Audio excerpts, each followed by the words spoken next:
Assalamualaikum warahmatullahi wabarakatuh.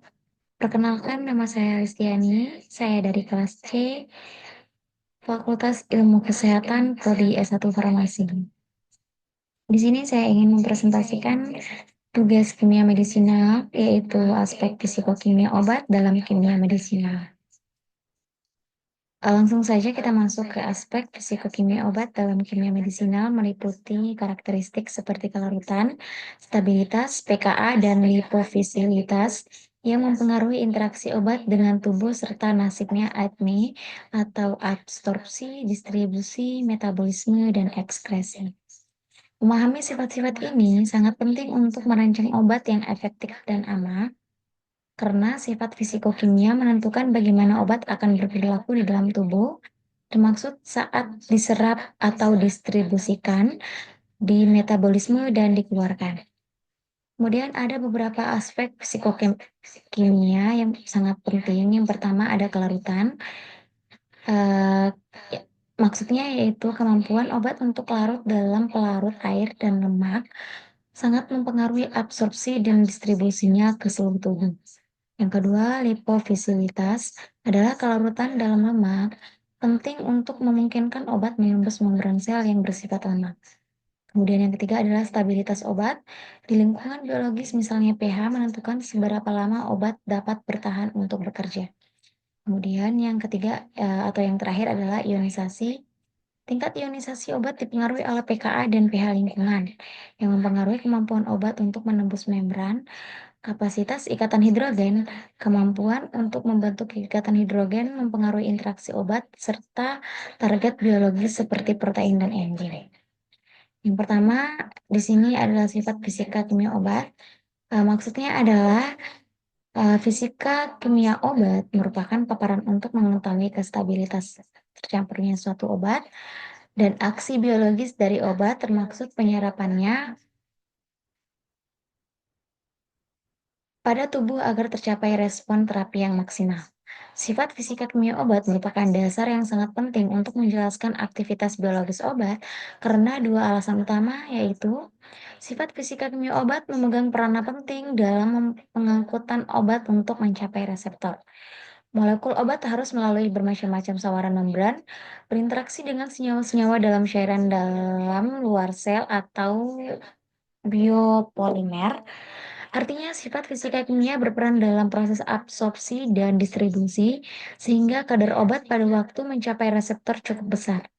Hanya obat yang mempunyai struktur dengan spesifikan yang tinggi saja yang dapat berinteraksi dengan reseptor biologi. Oleh karena itu, sifat fisika kimia obat harus orientasi spesifik molekul pada permukaan masing-masing reseptor.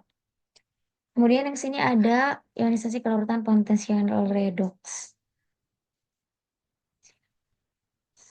Setelah obat masuk ke dalam tubuh melalui tertentu, misalnya kayak oral, parenteral, anal, dermal, atau cara lainnya, obat akan mengalami proses absorpsi, distribusi, metabolisme, dan ekskresi.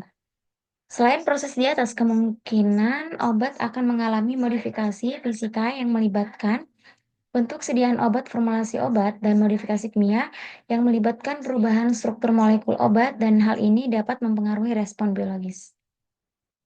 Kemudian ada ikatan kimia.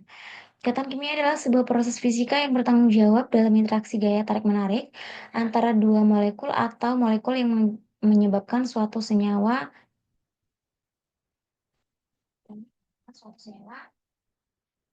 diatomik atau poliatomik stabil.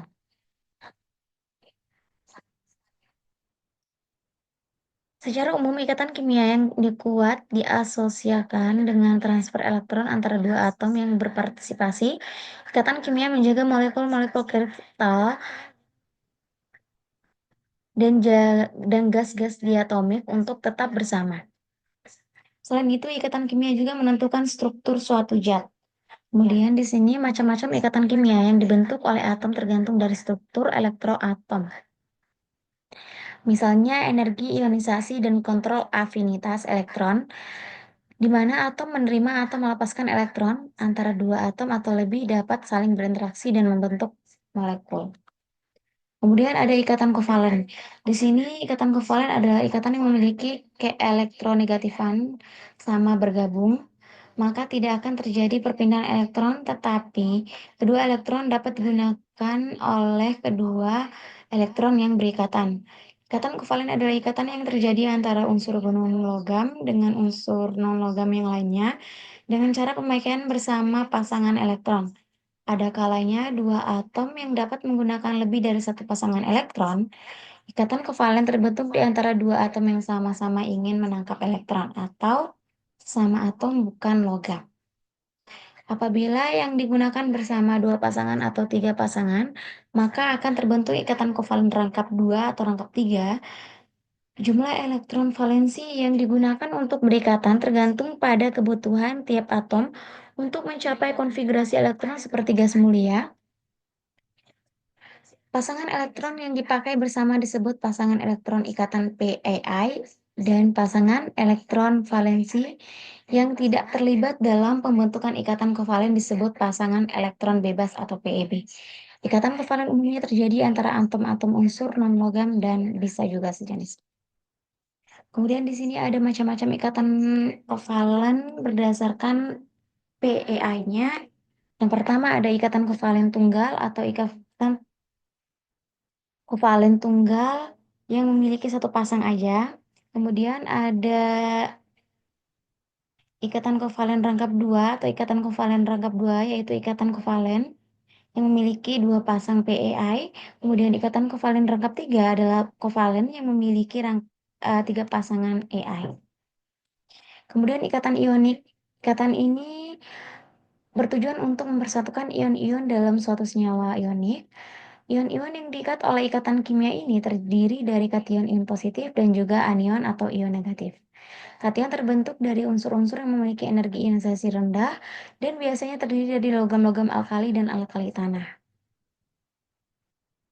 Sementara itu, anion cenderung terbentuk dari unsur-unsur yang memiliki afinitas elektron tinggi. Dalam hal ini, unsur-unsur logam dan halogen atau oksigen. Senyawa ionik biasanya terbentuk antara atom-atom unsur logam dan non-logam. Ikatan ion yaitu ikatan yang terbentuk sebagai akibat adanya gaya tarik-menarik antara ion positif dan ion negatif. Ini terjadi karena kedua ion tersebut memiliki perbedaan keelektronegatifan yang besar. Kemudian yang ketiga ada ikatan hidrogen.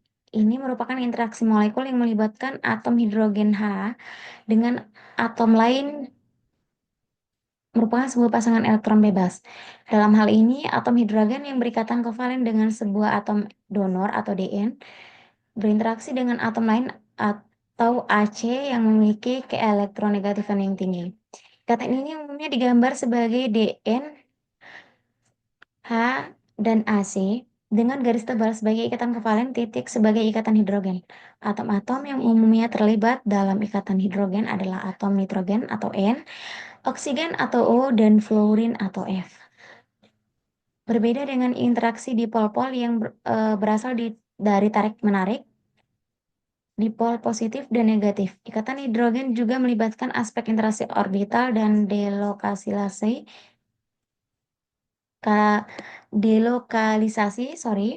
elektron sehingga bersifat lebih kompleks. Kemudian yang terakhir adalah ikatan van der Waals. Yang keempat. Ikatan ini adalah ikatan antar molekul karena adanya gaya tarik-menarik elektron lemah antar dua atom atau molekul, di mana atom-atom yang tidak membentuk ikatan ionik atau kovalen masih tarik-menarik satu sama lain melalui gaya elektrostatik yang lemah. Oke, di sini gaya van der Waals dapat ditemukan pada molekul nonpolar seperti gas hidrogen atau H2, karbon dioksida atau CO2, dan nitrogen atau NO2, N2, dan gas atau He, Ne, Ar, dan lain-lain. Kemudian yang terakhir adalah ikatan hidrofobik. Dalam kimia, hidrofobisitas adalah sifat fisik dari suatu molekul yang tampaknya ditolak dari massa air. Sebenarnya tidak ada kekuatan tolakan yang terlibat. Hal ini disebabkan karena tidak adanya daya tarik. Sebaliknya, hidrofilik merupakan senyawa yang tertarik pada air. Molekul hidrofobik cenderung nonpolar dan dengan demikian lebih memilih molekul netral dan pelarut nonpolar lainnya. Karena molekul bersifat polar, hidrofobik tidak larut baik di antara mereka. Molekul hidrofobik dalam air sering berkumpul bersama membentuk misel air pada permukaan hidrofobik akan menunjukkan sudut kontak yang tinggi. Contohnya nih, molekul hidrofobik meliputi alkana, minyak lemak, dan zat berminyak pada umumnya. Bahan hidrofobik digunakan untuk pengangkatan minyak dari air, pengelolaan tumpahan minyak, dan proses pemisahan kimia untuk menghilangkan zat nonpolar dari senyawa polar. Oke, sekian presentasi dari saya. Lebih dan kurangnya saya mohon maaf. Wabillahi taufiq wal hidayah. Wassalamualaikum warahmatullahi wabarakatuh.